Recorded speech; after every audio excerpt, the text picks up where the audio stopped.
जय श्री राधे दोस्तों, कैसे हैं आप सभी। मैं हूं सविता और आप हैं आपके अपने चैनल गार्डनिंग बाय सविता पर। तो दोस्तों, मार्च का मंथ चल रहा है और आज हम इस प्लांट के बारे में बात करने वाले हैं। वो है ये गंधराज का प्लांट। गंधराज को गार्डेनिया भी बोला जाता है दोस्तों।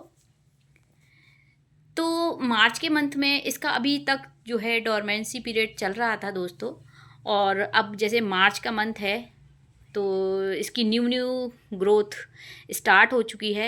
मैंने अभी फरवरी एंड में ही इसको जो है प्रून किया था, तो इसकी हार्ड प्रूनिंग की थी मैंने। देखिए, अब जब हार्ड प्रूनिंग की थी तो उसमें न्यू न्यू शूट्स इसकी निकल के आई हैं। हर जगह से इसने न्यू शूट्स छोड़ दिए हैं दोस्तों। तो बहुत ही नखरे वाला प्लांट होता है और इसके फ्लावर जो है वाइट कलर के फ्लावर आते हैं इसमें। और इसका नाम गंधराज है। तो जैसे गंधराज का मतलब होता है, गंध मतलब सुगंध, तो इसको सुगंध का राजा भी बोलते हैं। तो इसके फ्लावर में बहुत ही भीनी भीनी, एकदम जैसे लक्स सोप में खुशबू आती है ना, उसी तरह से इसके फ्लावर में खुशबू आती है दोस्तों। और अब जितनी भी ये न्यू शूट्स निकली हैं ना, इन पे सब पे बर्ड्स बनेगी।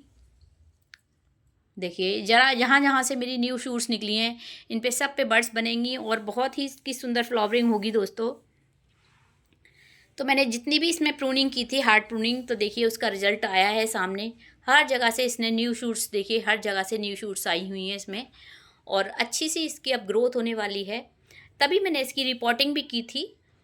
और रिपोर्टिंग में के दौरान ही मैंने इसकी मिट्टी को भी चेंज किया था। और ये मेरा 10 इंची के मिट्टी के पॉट में लगा हुआ है। तो सबसे पहले इसकी बात करते हैं कि जब मैंने इसकी रिपोर्टिंग की थी तो इसकी सॉइल मैंने कैसे बनाई थी। तो इसकी सॉइल मैंने 50% इसमें मिट्टी ली थी और 30% मेरे पास जो काउडंग कंपोस्ट थी मैंने वो ली थी। और इसमें मैंने 20% इसमें मैंने कोकोपीट डाला था। तो दोस्तों, क्योंकि गर्मी में ना इसकी हमें कभी भी इसको, इसकी मिट्टी को सूखने नहीं देना है। हर वक्त इसकी मिट्टी जो है हमें मॉइस्ट रखनी है। तो इसमें कंपोस्ट में के साथ साथ हमें कोकोपीट भी ज़रूर डालना होता है दोस्तों। और थोड़ी सी इसमें मैंने जो है रेत की मात्रा ली थी, क्योंकि रेत से इसका थोड़ा वेल ड्रेन मिट्टी तैयार हो जाती है। तो इसी तरह से मैंने जब इसकी रिपोर्टिंग की थी तो इसकी इसी तरह से मिट्टी तैयार की थी और अच्छी इसकी मिट्टी तैयार की थी, जिसकी वजह, और उसके बाद मैंने इसकी सारी ये कटिंग कर दी थी। और कटिंग का रिज़ल्ट और अच्छी इसकी मैंने कंपोस्ट डालने का रिज़ल्ट आपके सामने है। कितनी अच्छी इसने शूट्स छोड़ी हैं। वाइट कलर का फ्लावर आता है दोस्तों इसमें। तो सबसे पहले इसमें बात करते हैं पानी कितना देना है। तो पानी की बात आती है तो हमें पानी इतना देना है कि इसकी मिट्टी कभी भी सूखे नहीं, हमेशा इसकी मिट्टी मॉइस्ट रहे। इतना ही पानी देना है इसको, क्योंकि जब इसमें कलियां आएंगी और अगर इसमें अंडर वाटरिंग की प्रॉब्लम होगी तो दोस्तों इसकी कलियां ड्रॉप हो जाएंगी। मेन प्रॉब्लम इसमें कलियां ड्रॉप होने की ही आती है कि इसकी गार्डनिंग से गंधराज की कलियां जो होती हैं ये ड्रॉप हो जाती हैं। जब कलियां बनती हैं तो कलियों का साइज़ भी बहुत बड़ा बड़ा होता है, तो या तो वो सड़ने लग जाती हैं या उसकी कलियां ड्रॉप हो जाती हैं। तो कलियां ड्रॉप होने का कारण दोस्तों इसमें अंडर वाटरिंग या ओवर वाटरिंग ही रहता है। इसको उसके बाद इसकी बात करें धूप की, तो दोस्तों ज़्यादा धूप इसको पसंद नहीं है। हल्की छनी हुई धूप अगर हम इसको ग्रीन नेट के अंदर रखते हैं गर्मियों में, मई जून की गर्मी में, तो ये इसके लिए काफ़ी धूप रहती है वो। और उसके अगर जैसे सुबह की धूप इसको मिलती रहे 2-3 घंटे की, तो दोस्तों बहुत ही अच्छी तरह से सरवाइव करने लगता है ये।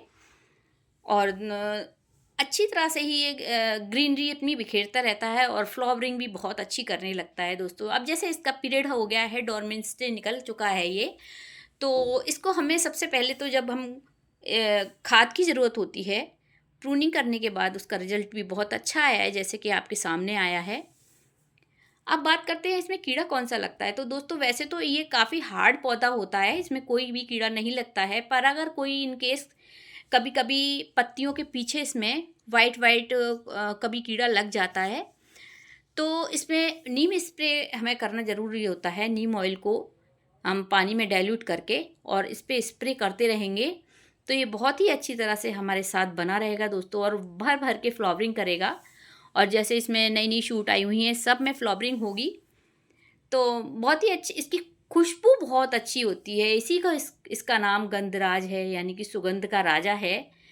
तो अपनी सुगंध के कारण ही ये नाम अपनी इसने पाया है, गंधराज।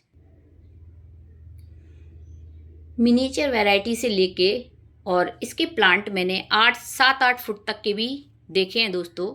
काफ़ी बड़ा भी ये हो जाता है। और इसकी मिनिएचर वैरायटी भी आती है जिसमें काफ़ी छोटे छोटे गंधराज के फूल आते हैं। फ़िलहाल मेरे पास मिनिएचर वैरायटी तो नहीं है, ये जो आम वैरायटी आती है और नरी वही वैरायटी है ये मेरे पास। तो इसमें वाइट कलर के फ्लावर आते हैं दोस्तों, और वाइट कलर के फ्लावर को मेरे को जहाँ तक मालूम होता है कि ज़्यादातर कैल्शियम रिच जो फर्टिलाइज़र होता है उसकी आवश्यकता पड़ती है। तो उसको पूरा करने के लिए दोस्तों हम सबसे पहले ये चॉक का इस्तेमाल कर सकते हैं। ये चॉक जो होती है, इसको हम एक चॉक को छोटा सा, और इसको लेके हम यहाँ पे इस साइड से इस तरह से दबा देंगे।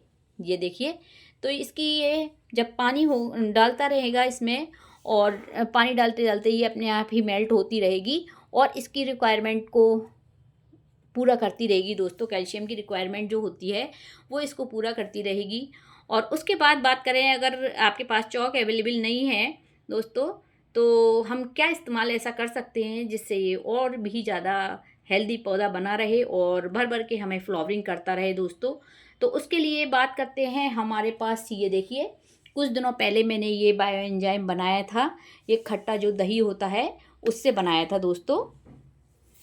ये देखिए, इसके लिए 1 लीटर पानी में मैंने ये 1 चम्मच एप्सम सॉल्ट डाल के इसके साथ मेल्ट किया है, और उसमें ही मैं ये जो खट्टा दही का मेरा बायो एंजाइम बनाया है इसको मैं थोड़ा सा डाल दूँगी, करीब 2-3 ढक्कन करीब। और ये बहुत ही बेस्ट फर्टिलाइज़र है हमारे चांदनी के प्लांट के लिए और मोगरा के प्लांट के लिए, जो हमारा मल्टीपेटल चांदनी आता है उसके लिए भी, जिसमें भी वाइट फ्लावर आते हैं दोस्तों। तो ये सबसे बेस्ट फर्टिलाइज़र है, और कड़ी पत्ते में भी ये बहुत ही अच्छी तरह काम करता है दोस्तों। तो शाम के वक्त हम इसको अच्छी तरह से अपने प्लांट में दे देंगे, इससे ये बहुत ही अच्छी फ्लावरिंग करेगा। और इसका रिज़ल्ट मैंने कड़ी पत्ता और अपने चांदनी के भी प्लांट पर भी देखा है दोस्तों। ये दोनों फर्टिलाइज़र बहुत ही अच्छी तरह से काम करते हैं हमारे प्लांट पर। जिस पे भी सफ़ेद फ्लावर आते हों उसमें ये आप करीब 15 दिन के अंदर 2 ढक्कन अपना, ये कोई भी अगर आपके पास बायो एंजाइम नहीं है बना हुआ, तो खट्टी छाछ जो होती है उसको भी हम 1 लीटर पानी में करीब 2-3 चम्मच मिलाकर उसको, और हम अपने प्लांट्स पर देते रहेंगे तो वो हेल्दी बने रहेंगे दोस्तों। नई नई शूट्स निकालते रहेंगे और अच्छी अच्छी फ्लावरिंग आपको देते रहेंगे गर्मियों में। तो इसमें बात करते हैं इसको कैसे एरिया में रखना चाहिए। ये एक लकी प्लांट भी माना जाता है दोस्तों, तो इसको हम नॉर्थ साइड में रखना सबसे ज़्यादा प्रेफर करते हैं, और ये गुड लक लेके भी हमारे घर में आता है। गंधराज का प्लांट बहुत ही शुभ भी माना जाता है, तो इसको हमें अपने नॉर्थ एरिया में रखना बहुत ही लकी माना जाता है। तो दोस्तों, जैसे मैंने आपको गंधराज की केयर बताई है, उसी तरह से हम अपने मोगरा प्लांट की और जो हमारी चांदनी होती है, डबल पेटल चांदनी, सिंगल पेटल चांदनी या मिनिएचर चांदनी, उसकी भी हम अगर इसी तरह से केयर करते रहेंगे तो वो प्लांट भी हमें भर भर के फ्लावरिंग देते रहेंगे दोस्तों। क्योंकि मार्च का महीना चल रहा है, तो इस समय हमारे पौधों की हम जैसे रिपोर्टिंग फरवरी में कर चुके होते हैं, तो उसको दोबारा से फर्टिलाइज़ अभी करने की ज़रूरत नहीं है हमें।